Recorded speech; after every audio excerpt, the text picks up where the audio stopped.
apa ni 365 hari tu cantik je, dia berpusin. Zuhur, waktu zuhur masuk, pancaran air pancut daripada jam zuhur itu akan keluar. Asar, maghrib, isyak, subuh. Satu kisah berlaku, apa dia? Benda ni bertahun-tahun, 800 tahun Sepanyol diperintah oleh orang Islam. Benda ni berjalan lancar. Satu ketika, bila kerajaan Sepanyol sekarang, ya, diminta oleh pakar jurutera daripada Amerika Syarikat, ni kerajaan government dengan government lah, kerajaan dengan kerajaan, dia minta, jurutera pakar dia minta untuk buka satu nak tengok apa dia rahsia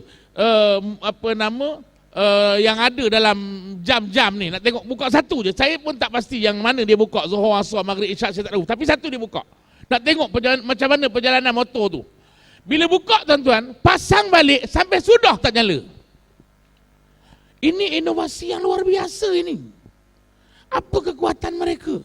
Saya tak nampak kekuatan mereka tuan-tuan, tak menggunakan akal, tapi pergantungan mereka pada Allah sangat tinggi. Ya, mereka dengan Tuhan tu sangat tinggi. Itu sebab saya menyerulah.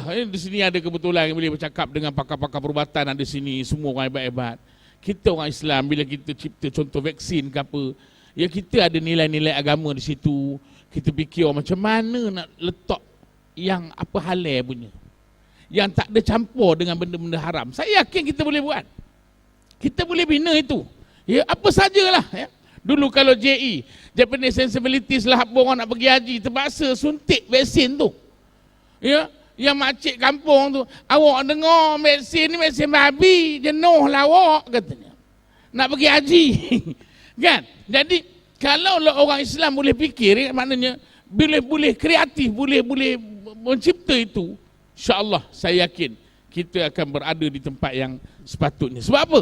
Sebab orang-orang dulu telah membuka langkah, membuka jalan kepada kita dengan penciptaan yang hebat-hebat. Ya, mengapa kita pada hari ini tidak menggunakan akal yang sehat kita untuk kita juga menjadi pencipta-pencipta sebagaimana mereka yang terdahulu. Tidaklah kita hari ini hanya menjadi pengguna setia kepada penciptaan-penciptaan orang lain, yang kadang orang-orang lain tu sebenarnya nak rosak, minta maaf lah, bukan nak memanggilkan semangat apa perkauman dan sebagainya, tidak. Tapi bila dia orang yang buat tu Yahudi, dah tentulah dia ada dia punya hala tuju dia ada dia punya agenda, mesti punya. Ya, mesti ada agenda dia nak merosakkan masyarakat Islam khususnya. Jadi tuan-tuan dan puan-puan yang dirahmati Allah, itulah ya benda yang boleh kita fikirkan ya untuk kita mengangkat balik martabat agama yang kita cintai ini dalam bidang kesihatan, insya-Allah. Wallahu a'lam. Okey Ustaz. Soalan tu tadi, jawapan tu tadi, sekarang kita nak dengar pula soalan daripada penonton. Kita terus buka satu soalan penonton nak tanya. Ya, silakan tuan. Bagi tahu nama dan soalannya. Harap ringkas. Jangan ceramah. Terima kasih. Assalamualaikum warahmatullahi wabarakatuh. Saya Azlan bin Al-Mullah Majid daripada Jebat Kesihatan Taiping. Saya juga berasal dari Kuala, Ustaz ya. Orang Kuala juga dan Ustaz Ashraf pun tak asing dengan saya. Soalan Ustaz ya. Apakah faktor terhasilnya minda sihat yang mencetuskan inovasi kepada ummah? Sekian, terima kasih. Terima kasih tuan. Nampak memang bagus, soalan ringkas dan padat. Saya puji bukan apa, sebab yang nak jawab Ustaz Arif bukan saya. Jadi saya terus, Ustaz sambung. Ya, kali ini dia tanya, tadi Ustaz cerita berkenaan dengan galakan inovasi, tapi macam mana pula faktor yang menguatkan akal kita, yang menguatkan minda kita, yang menyebabkan kita boleh banyak berinovasi. Silakan Ustaz. Ya, terima kasih. Saya dengar tadi rupanya minda sihat ya. Awak ingatkan apa tadi ya? Soalan budak siasat. Awak terkejut apa budak siasat tanya. Ya, tapi terima kasih tuan ya. Tuan orang Kuala juga ya.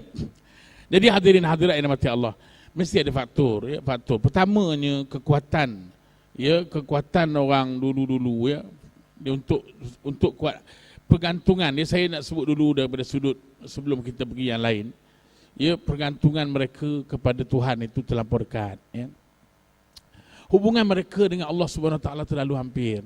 Kalau dia doktor perubatan, dia nak melakukan pembedahan, dia akan sembahyang hajat dulu. Dia akan minta pada Allah sebab dia tahu Allah lah segala-galanya yang beri kekuatan pada dia. Siapa yang boleh kekuatan? Ya. Dia akan mulakan pembedahan dengan ambil air sembahyang, berwudu. Itu dah tentu dah, itu sudah jadi disiplin dalam hidup dia. Bukan benda yang baru nak cerita, tak, benda yang dah jadi amalan. Dia akan mulakan dengan bacaan Quran. Contoh, bukan saya kata tuan-tuan tak buat begitu, tidak. Tapi itu dia ciri-ciri yang hasil daripada apa? Hasil daripada makanan yang halal, ya, makanan yang halal. Kullul lahmin nabata min haram fannaru aula biha. Semua kita tahu, tiap-tiap darah daging yang tumbuh dari benda yang tak elok, maka api neraka yang layak baginya. Nauzubillah, kita lindung. Jadi makanan juga kena makanan yang sihat, ya, makanan yang ada kualiti, makanan yang boleh bukan saja daripada sudut benda tu. Dalam Islam dia bukan melihat saja benda tu halalan thayyibah. Di situ maknanya benda makanan tu sihat, sumber nak dapat makanan tu juga mesti yang bersih. Sumber yang halal. Kalau dia bekerja daripada pekerjaan yang elok, dia tak bahasa orang Peraknya ngulat, tak tuang ya. Mana kerja tuang sesaja. Minta maaf lah, pergi nak cari dia tak ke mana-mana. Dia tukang bawa ambulan, dengan ambulan bawa ni kedai minum. Contoh, tapi bukanlah orang Kementerian Kesihatan. Mana pula bukan pula dah ambulan ni. Dah ambulan, silap ustaz ni katanya. Ya, jadi contoh, ya tuan-tuan. Jadi bila dia hasil daripada benda tadi, yang bila dah sihat, makanan halal semua, dia akan melihat sesuatu itu macam kita ya. Orang akan melihat satu benda. Kamu tengok dah pokok, contohlah. Sihat satu benda. Dia tidak melihat satu benda itu dengan satu benda tu. Dia melihat rumah. Dia tidak melihat rumah tu. Dia melihat, hebat dia macam mana. Ada orang melihat satu benda tu, dia lihat benda tu je. Ya, melihat pokok. Dia bukan melihat pokok tu je. Dia melihat cipta Allah, hebat ya. Macam mana contoh pokok kelapa tadi Ustaz Serap cerita kat awak sebenarnya. Ya, contoh tengok pokok kelapa tinggi. Macam mana pokok kelapa ni, ya, akar dia boleh kuat, boleh tak tumbang, biarpun ribut badai datang tak tumbang pokok. Macam mana? Dia akan pergi kepada Khaliq, pencipta, kepada pokok kelapa itu. Dia akan fikir. Itu sebab tuan-tuan dan puan yang agak sedih sedikit bila saya baca apa dia, satu ayat yang ditafsirkan oleh Syekh Said Hawa dalam buku, dalam kitab Al-Asas Tafsir dia. Dia dalam ayat tu, ayat Quran tu berbunyi, maksudnya lebih kurang, tidakkah orang-orang kafir mahu berfikir? Daripada ayat ini, kata di Syekh Said Hawa, di akhir zaman ini, inilah petanda yang Allah beritahu, di akhir zaman ni yang banyak mengkaji, yang banyak buat inovasi, dia kata sebenarnya orang-orang bukan Islam, orang-orang kafir. Jadi kita umat Islam menjadi satu cabaran buat kita sebenarnya, ya, untuk kita melonjakkan lagi inovasi kita, insya-Allah. Ya, yang seterusnya sikit lagi tuan-tuan. Antaranya lagi, apa lagi? Ya, kita tak dapat lari daripada ilmu, ya, daripada membaca. Ya, kerana apa? Otak yang minda yang hebat ini mesti dibagi makan. Makanan kepada minda ialah ilmu, kena baca. Dan kita bangga tadi kawan-kawan ni semua master, PhD, nak buat PhD ya. Walaupun belum lagi nak ngantor. Ni tak apalah ya, kurang-kurang ada keinginan ya. Dan saya yakin ramai mana terus belajar untuk kita mencapai ya kegemilangan sebagaimana yang telah kita rasai di zaman kegemilangan yang kita dengar, yang kita tengok di zaman kegemilangan umat. Ada satu masa dulu, insya-Allah. Dan mudah-mudahan hasrat kita untuk melihat ya, kejayaan orang-orang Islam sampai kepada kemuncak kejayaan itu akan tercapai, insya-Allah. Wallahu alam. Alhamdulillah. Sekali lagi secara ringkasnya, yang saya dapat tadi, tip yang Ustaz Harif bagi tahu tadi, yang pertama, jaga makanan. Makanan yang halal. Halalan thayyibah. Ini tuan-tuan dan puan, saya rasa jauh lebih arif. Macam mana nak pilih makanan yang halal, waktu mana nak makan, apa yang nak makan, ya tak? Kemudian yang keduanya, banyakkan berfikir, sentiasa berfikir, melihat sesuatu dengan akal. dengan fikiran. Bukan tengok saja je. Sebab itu Islam ajar kalau melihat benda yang indah sebut subhanallah. Subhanallah beserta dengan kita melihat apa hebatnya penciptaan Allah. Orang sekarang tu tadi OMG. Kan? Tengok benda oh wow. Bahkan sebenarnya kalau dalam ilmu perubatan Islam dia ada satu penyakit yang bahaya dipanggil apa nama ni? Penyakit apa nama ni? Ain. Ain. Penyakit Ain. Penyakit Ain ni dia bukan datang daripada jin, dia bukan datang daripada makhluk-makhluk halus. Tapi dia datang daripada penglihatan satu orang kepada kita terutamanya dengan perkataan-perkataan yang bukan dengan kalimah Allah. Contohnya kita pakai lawa-lawa itu, pakai beling-beling, make up sana, pakai baju tudung lawa, orang tu tengok, wow, lawanya. Kemungkinan dia boleh dapat penyakit Ain tu ada. Yang sebaiknya dia bila melihat satu benda yang baik, kalau dalam Islam dia nak melihat subhanallah. Kalau dia tu lawa, lepas tu terselak pula betih, astagfirullah, masya-Allah, kan? Innalillah, begini tangannya. Tapi kalau sebut yang lain itu bahaya ya. Baik, dan sikit lagi saya sebut sempena dengan tilawah Al-Quran untuk menenangkan akal atau menguatkan akal ni, salah satunya adalah dengan Al-Quran, tadabbur Al-Quran. Baca Al-Quran, tadabbur Al-Quran ya. Nanti insya-Allah bila Ustaz Jabar baca Al-Quran nanti, satu dua ayat, insya-Allah kita rasa macam mana, tenang tidak? Sebab beliau memang qari, wakil negeri Perak pun. Kalau saya baca nanti bukan tenang, tuan-tuan keluar terus. Tambah qari-qari, dia kata fail terus. Jadi lebih baik saya tak usah baca. Jadi untuk soalan seterusnya Ustaz kita ada masa lagi, insya-Allah 20 minit lagi ada. Tapi bukan untuk Ustaz semua. Sekarang lupa Ustaz Aris duduk sebelah. Jadi soalan kita pula pada integriti. Ya, tadi inovasi, ini integriti pula. Dalam Islam macam mana pula Islam memandang integriti itu, dan apa benda integriti itu, dan Islam pandang integriti itu macam mana? Silakan Ustaz. Bismillahirrahmanirrahim. Asas kepada integriti dalam Islam, saya terus direct to the point. Asas berkenaan dengan integriti ni tuan-tuan, kalau tuan-tuan rujuk dalam surah Al-Qasas ayat yang ke-26. Bila Allah Ta'ala berfirman, Allah mengisahkan dan menghikayatkan tentang Nabi Shu'aib ni seorang yang berintegriti. Sebab apa tuan-tuan?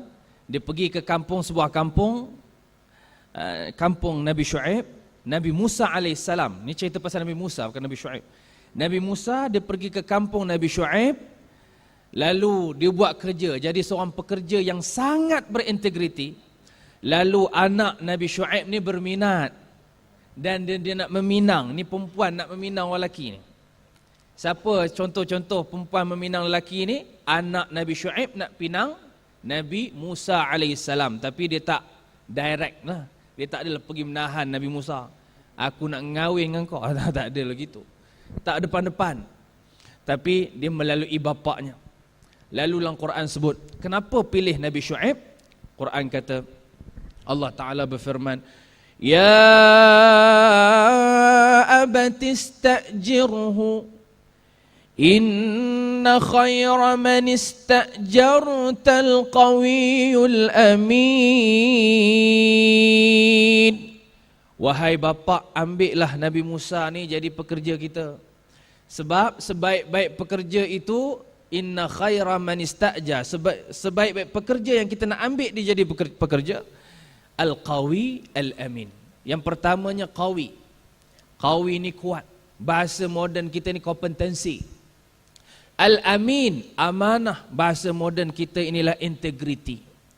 So integriti yang dok kita bincang ni, sincerity, honesty, dia juga bermaksud amanah. Amanah tuan-tuan. Sebab itu dalam pekerjaan yang kita nak bawa diri kita ni kepada keluarga kita, nak masuk alam bekerja, nak meneruskan karier pekerjaan kita, dia taklah boleh lari daripada integriti. Sebab itulah sikap Nabi SAW. Tuan-tuan yang dirahmati Allah, sebut tentang melihat tadi. Kita ni melihat kerja kita bagaimana? Tadi Ustaz sebut pasal memandang kerja kita, Ustaz Fadilah tadi sebut, Haris Fadilah sebut tentang kita tengok pokok. Kita tengok kerja kita macam mana? Ada orang dia melihat daripada 3 dimensi, 3 perspektif. Ada orang dia lihat kerja dia dengan mata akal. Ada orang dia melihat kerja dia dengan mata nafsu. Dan ada orang dia melihat kerjanya dengan mata hati. Orang dia lihat kerja dengan mata akal macam mana? Dia kerja, dia masuk tempat kerja dia kata aku kerja dengan Kementerian Kesihatan, aku kerja dengan Kolej Universiti Islam Sultan Azlan Shah, aku kerja dengan Jabatan Agama Islam Perak. So dia dah tahu dah berapa orang pekerjanya, berapa time aku nak bekerja, punch pukul berapa, keluar pula pukul berapa, apa tugas-tugas yang aku nak laksanakan. So itu dia kerja dengan mata akal. Cukup bulan ambil gaji. Ada orang dia bekerja dengan mata nafsu. Dia kerja, kalau boleh dia kata kurang kerja aku, banyak gaji lagi bagus, kata. Kan? Kerja banyak lagi nak banyak lah. Tapi kalau kerja sikit gaji banyak lagi bagus. Dia kata cukup dapat gaji, aku boleh enjoy dengan gaji aku. Itu orang kerja dengan mata nafsu. Yang ketiga, ada orang bekerja dengan mata hati. Mata hati ni, dia kerja, dia tahu kerja itu adalah amanah bagi dia. Bukan sekadar kerja, bukan sekadar jam dia bekerja, tapi dia dengan siapa dia berhubung, dengan klien. Dengan siapa yang dia sedang jagakan amanah. Amanah seorang bapa yang jaga, ada anaknya yang tunggu di rumah nak tengok anaknya sihat. Ada isteri yang sedang menunggu nak tengok suaminya sihat. Ada cucu yang sedang menunggu nak tengok atuknya jadi sihat, segar, bugar.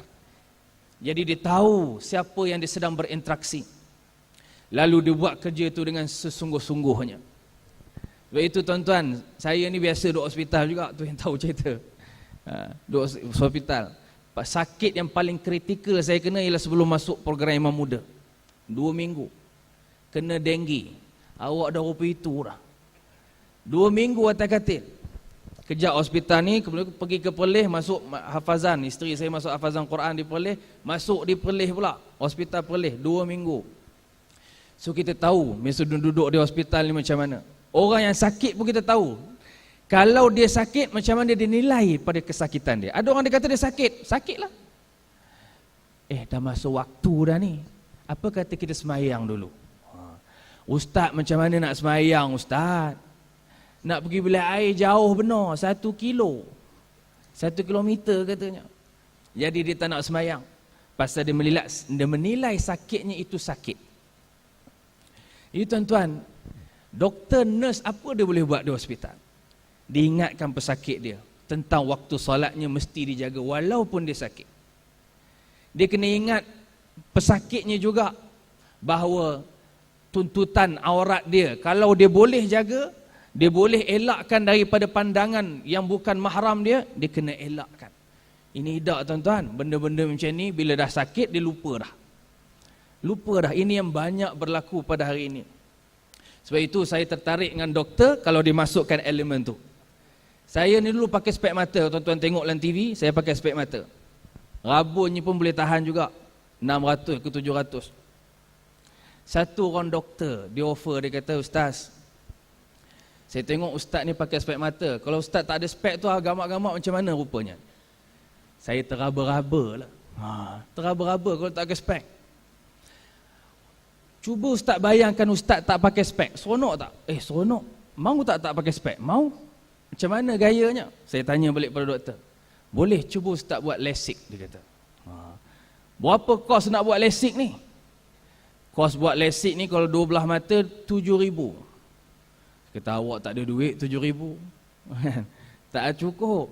Dia kata tak apa, cuba Ustaz doa banyak-banyak, dia kata. Doa banyak-banyak supaya impian Ustaz itu tercapai. Nanti rezeki itu datang. Itu perkataan yang dia selalu sebut pada saya. Doa banyak-banyak supaya rezeki itu dapat. Tak ada yang mustahil. Saya pun doa lah, lepas dia kata itu doa-doa. Dan